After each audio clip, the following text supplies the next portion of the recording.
Bueno, las 9 de la mañana con 28 minutos, es con muchísimo gusto que vamos a recibir a partir de este momento al profesor Gonzalo Sibila, ministro de Desarrollo designado por el presidente electo Yamandu Orsi. Sibila, ¿cómo le va? Muy buenos días, gracias por acompañarnos. Bien, estoy muy bien, gracias por invitarme. Bueno, ¿cómo viene esa transición? Bueno, viene caminando, tuvimos una primera etapa de diálogo entre los equipos de presidencia, que va a seguir todavía. A partir de ese intercambio obtuvimos alguna información más bien básica, inicial. Sobre eso vamos a formular nuevas preguntas y a seguir la conversación. Y hoy tenemos la primera reunión de transición con el actual ministro, Alejandro Sciarra, y su subsecretario. ¿Ah, sí? ¿Cuándo es eso? ¿A qué hora? ¿Dónde? A las 14 horas, hoy. ¿Dónde? En el ministerio. El propio ministerio, porque vio que Sciarra se enojó un poco porque usted primero se juntó con la gente de Ollas y no con él. Bueno, ya charlamos telefónicamente y bueno, en realidad son visiones distintas o enfoques distintos respecto de la relación concretamente con la coordinadora de Ollas. Respecto de los tiempos de la transición, quedó claro cuál fue el proceso, ¿no? Nosotros tuvimos esa primera etapa entre los equipos de presidencia y todos los ministros designados.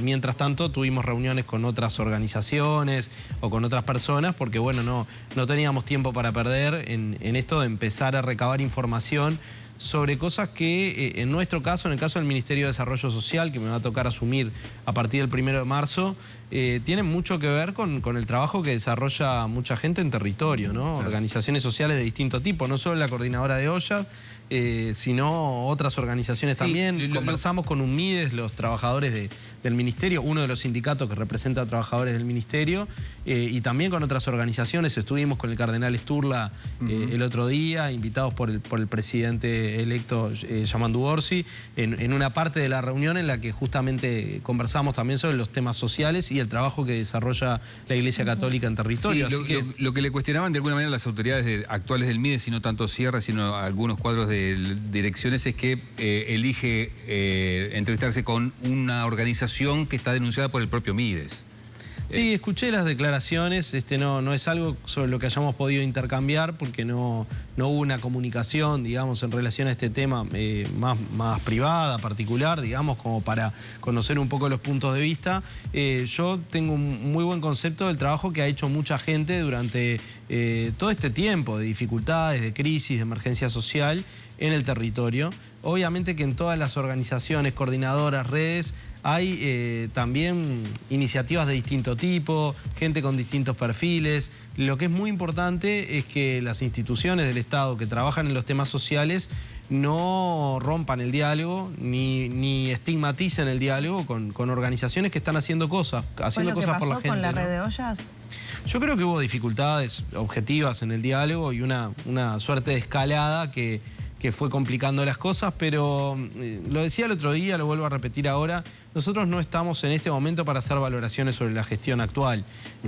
Obviamente que llegado el tiempo en que tengamos acceso a información que hoy todavía no tenemos, valoraremos también aspectos que tienen que ver con la evaluación de los planes, los programas, las acciones del actual ministerio. También hemos dicho cosas sobre la actual política en otros momentos, pero ahora queremos poner el foco en lo que viene, en trabajar hacia adelante. Creemos que eso es lo que le importa a la gente. Y a propósito de eso y del tema ollas y alimentación, ya que nos metemos en el tema, ¿qué perspectivas tiene el futuro MIDES para justamente cubrir esa necesidad? Porque está por un lado el tema de las ollas, el enfrentamiento que hubo entre el MIDES y el plenario, pero las ollas siguen funcionando, muchas de ellas cubriendo una necesidad. Y por otro lado está el PAT, ¿no? El Programa de Alimentación Territorial que implementó esta administración. ¿Pretende mantenerlo? ¿Qué perspectiva hay en ese tema? Bueno, lo primero te diría, nosotros tenemos un gran norte, un gran objetivo, que es la reducción de la desigualdad en Uruguay. Vemos la reducción de la pobreza y de los efectos más duros del orden social en Uruguay como parte de una lucha por reducir la desigualdad. Y eso nos parece que es clave. Entonces todo lo que hagamos va a estar orientado hacia allí, ¿no? A los objetivos específicos, ¿sí? Sobre la pobreza extrema, sobre los efectos más duros de esta realidad, y a la reducción de la desigualdad, que nos parece que es la gran causa de muchos de estos problemas, ¿no? Entonces, lo que hagamos y el cómo lo hagamos también va a tener que ver con eso. Sobre el tema alimentario en particular, lo primero que me surge decir es que nosotros no queremos que en el país se necesiten ollas populares para poder comer, ¿no? ¿Verdad?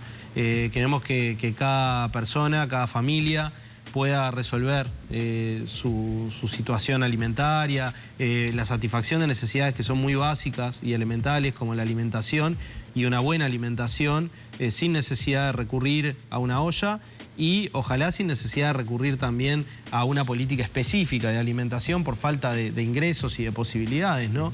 Entonces hay un trabajo general del gobierno que tiene que ir orientado a la mejora de las condiciones de vida, a la mejora de los niveles de ingreso de los trabajadores, de la gente que vive de un salario, que vive de una jubilación, mucha gente que está informal y que tiene problemas de acceso a bienes y a servicios básicos. Luego, ¿cómo atendés la emergencia de quienes todavía no pueden salir de esa situación por todas estas condiciones de las que hablamos? Bueno, allí se van a combinar seguramente en una primera etapa acciones del propio Estado con acciones de la sociedad civil, como siempre ha pasado cuando existen este tipo de problemas. ¿Va a haber un apoyo diferente a estas organizaciones?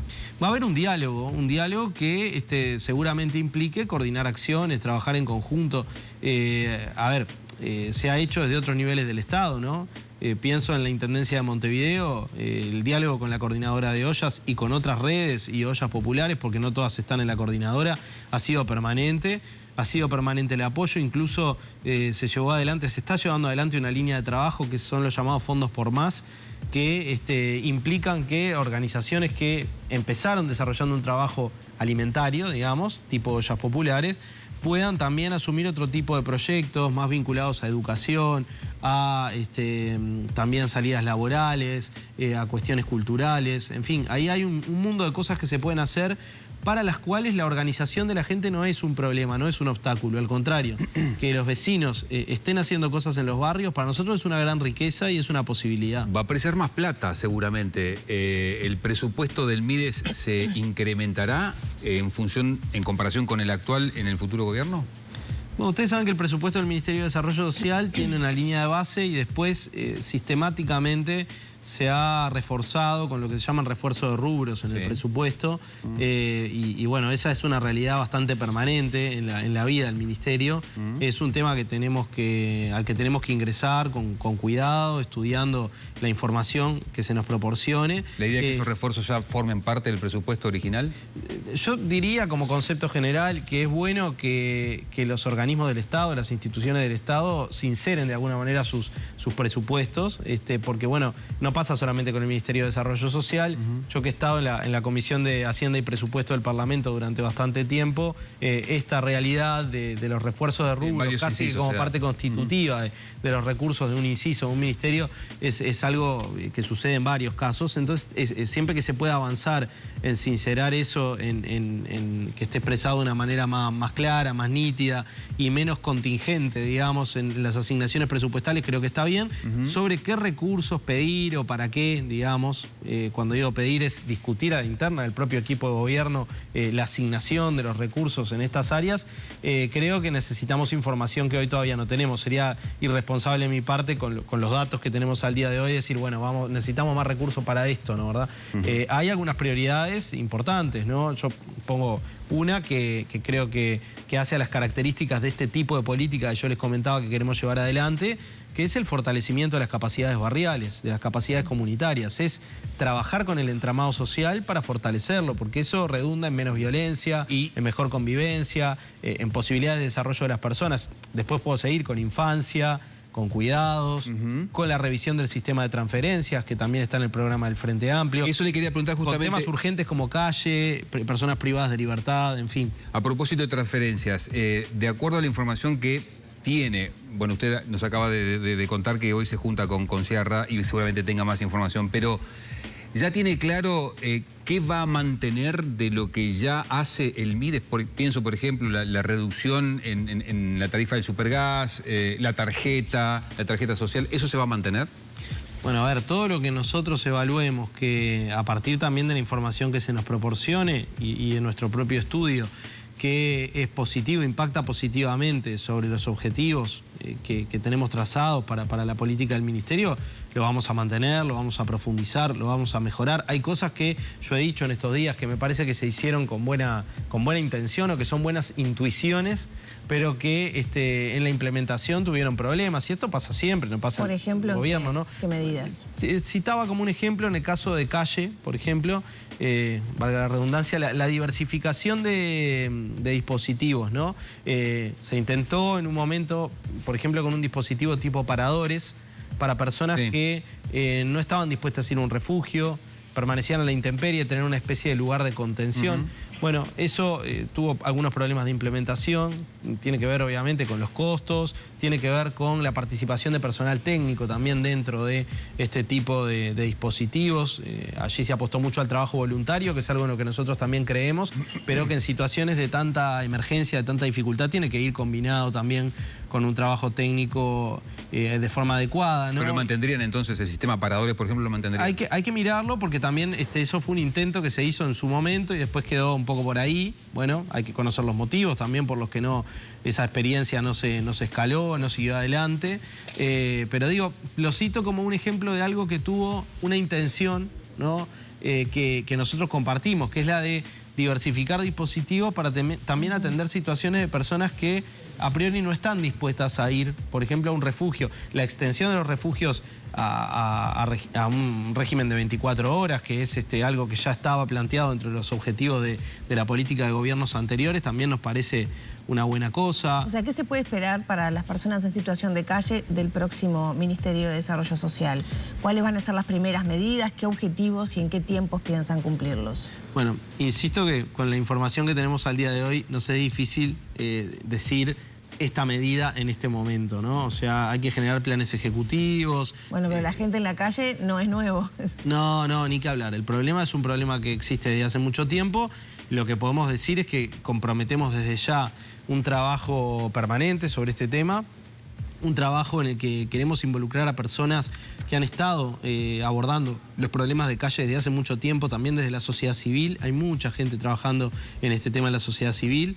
Queremos generar espacios de participación y de diálogo con todos quienes han estado involucrados en la política de calle para poder mejorar la política a partir de ideas que puedan surgir de la gente que conoce el tema de forma más directa. Es un tema de que en lo particular trabajé también desde la sociedad civil en otro momento, entonces lo conozco, pero también la realidad de calle ha ido cambiando, se ha ido agravando la situación de las personas que están en la calle, también la magnitud del problema.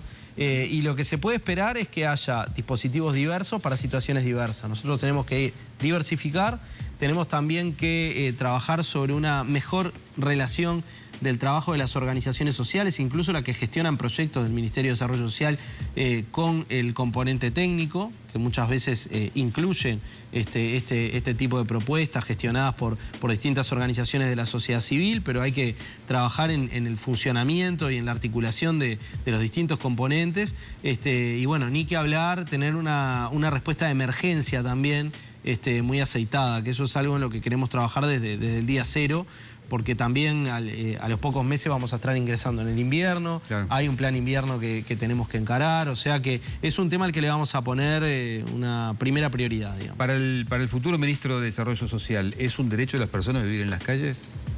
No es un derecho de las personas vivir en las calles. Las personas tenemos dignidad y es muy importante que la dignidad humana sea valorada y sea reconocida. Los derechos que están consagrados en la Constitución, en las leyes, son derechos que tienen que ver justamente con las garantías y el reconocimiento de la dignidad humana, ¿no? Pienso, por ejemplo, en el derecho a la vivienda. Entonces, algo distinto es que las personas, producto de su propia realidad, su propia situación, a veces vean esta opción como la única opción posible, ¿no? Y eso hay que tratarlo con respeto, con cuidado. Lo que no hay que hacer es criminalizar la situación de las personas que están en calle. Pero de ahí a considerar un derecho a vivir en la calle, hay un trecho muy largo, ¿no? El derecho es a tener una vivienda, el derecho es a tener una vida digna, el derecho es a no ser violentado continuamente. La verdad es que las violencias a las que están sometidas las personas que viven en calle son muchas también. Y bueno, yo creo que ahí hay un tema que hay que abordar con mucho cuidado, con mucha profundidad y también con mucha inmediatez. No tenemos tiempo de estar discutiendo durante meses qué vamos a hacer con el problema. vamos a tener que generar espacios de discusión e intercambio, pero a la vez necesitamos tomar decisiones. Lo que no queremos es hacer anuncios prematuros que después, cuando accedamos a la información sobre el estado de situación de los distintos dispositivos, la realidad del propio presupuesto y la organización del ministerio, etcétera, no sean acordes o no sean pertinentes a esa realidad. No se sabe si va a haber continuidad de algunos de los dispositivos para personas. Continuidad de algunos sin duda que sí, continuidad de algunos sin duda que sí. Nosotros no podemos hacer un corte abrupto de los programas que se están llevando adelante.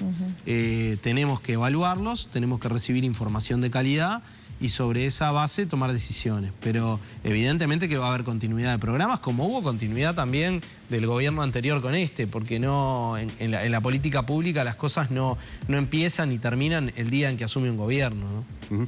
A propósito de continuidad, muy brevemente, en función de lo que hizo esta administración con el Mides, cuando llegó la administración Lacalle al Mides, con bombos y platillos se anunciaban auditorías en el Mides. ¿Usted no va a hacer auditorías en el Mides? No venimos con ese espíritu, o sea, no estamos hoy diciendo, primera medida, auditar todo lo que se hizo. Queremos poner el foco en lo que hay que hacer en el futuro. Lo hemos dicho en varias notas de prensa, declaraciones, no venimos con ese ánimo. Bien. Eso no quiere decir que si encontramos cosas que requieran algún tipo de investigación más profunda, no la hagamos, digamos. O sea, ningún gobierno puede renunciar a eso, pero no es la impronta, no es el espíritu, el venir a mirar con lupa cada detalle de lo que se hizo, a ver si se encuentra alguna situación. Y la otra cosa que decía esta administración cuando llegó es que finalmente no se cumplió, pero que iban a llevar las oficinas del Ministerio a Casaballe. ¿Lo considera una alternativa o no? Yo creo que eso tuvo hablando de intenciones, un sentido, una intención en el planteo que se hizo en el momento de un signo, ¿no? De un signo de decir, bueno, estar más cerca de esa realidad o estar más presente en esa realidad que se quiere transformar. A mí me parece que lo que es importante es que el ministerio, con todos sus recursos, sus trabajadores, sus programas, sus proyectos, y en coordinación con la sociedad civil, con las organizaciones sociales, con la gente que está en territorio, tenga presencia en los territorios. Por ejemplo, donde las realidades son volviendo más duras. A los SOCATs que fueron cerrados. Bueno, ahí tocas un tema interesante. Yo creo que SOCAT fue un programa que tuvo su valor. Me parece que tenemos que ir a un modelo de gestión territorial muy diferente al actual y tampoco puede ser la repetición de aquel, pero que se necesita articulación territorial y se necesitan generar para eso dispositivos, espacios específicos, no tengo duda.